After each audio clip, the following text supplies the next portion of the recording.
Question there? Yeah, I think for me what was kind of interesting is I feel like a lot of people, from like a writing perspective or from other things that maybe not necessarily be performing, I think a lot of people are kind of confused on how do I go from like writing fun stuff on the side and like independent little project stuff to like actually doing something that's a bit bigger. And so like I'm kind of curious because I know at least some of you do some writing and things that have kind of like moved into larger projects, so I'm curious kind of what that progression looks like. For me, I've recently started working more as a writer in the past couple years, and it's all been through relationships that I've made living in Los Angeles and doing improv and meeting other comedians.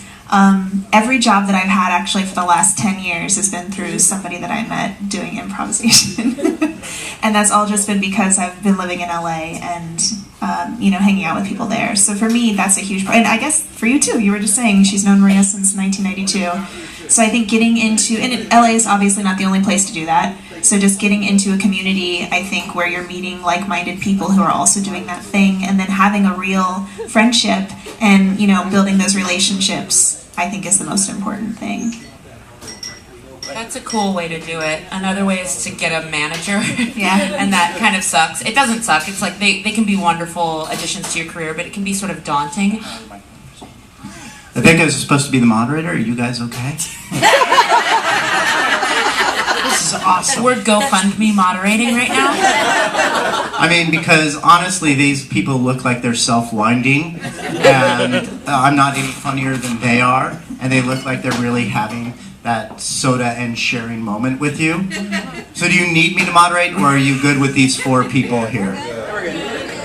All right, I know when I'm not wanted. That was a trap. Bye, Johnny. I love it. Good work, John.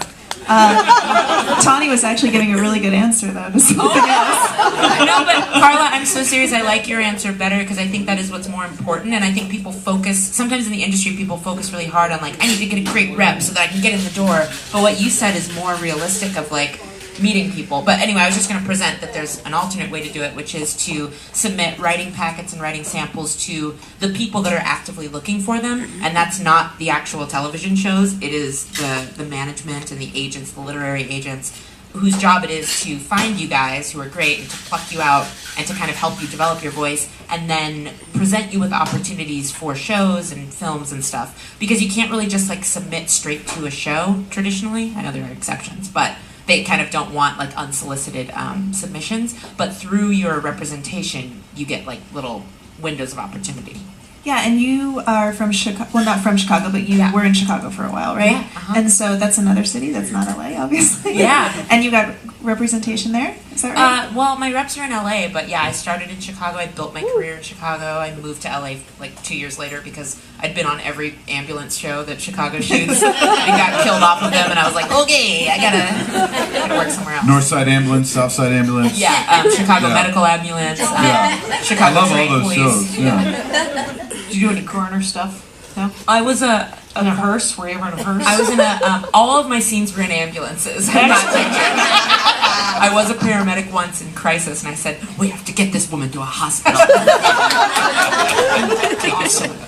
I think that it doesn't matter how you start doing whatever you want to do. If you're writing or acting or stand-up or any of that, the only way to do it is to keep doing it, obviously. And if you can, I mean, with stand-up, you have to hang out with other comics, and that's how you find out about gigs. And it's easier now because of the internet, but there's really only it is only time, and you have to love doing it. I mean, you have to keep doing it because you love doing it, and then eventually, if you ever get paid, it's sort of like gravy. You know, I mean, I quit my day job in 2003. I started doing stand-up in '84.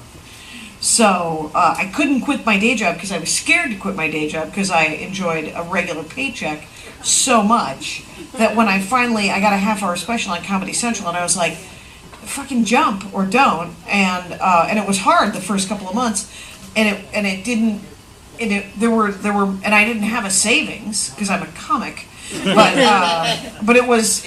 I mean, I don't know. There's a shortcut, but I don't know it. Right? I mean, there are people that sometimes it happens. There's a couple of guys who moved from Portland who had writing jobs and acting jobs almost before they landed in Los Angeles. You know, I lived in Minneapolis for 7 years doing stand-up, and I did the road 35 weeks a year in the mid-90s before I moved to LA, and then I moved to LA and I just got a day job.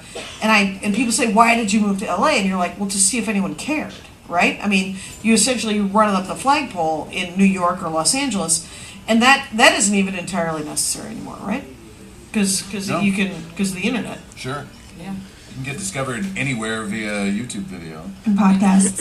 and podcasts. Absolutely. Yeah.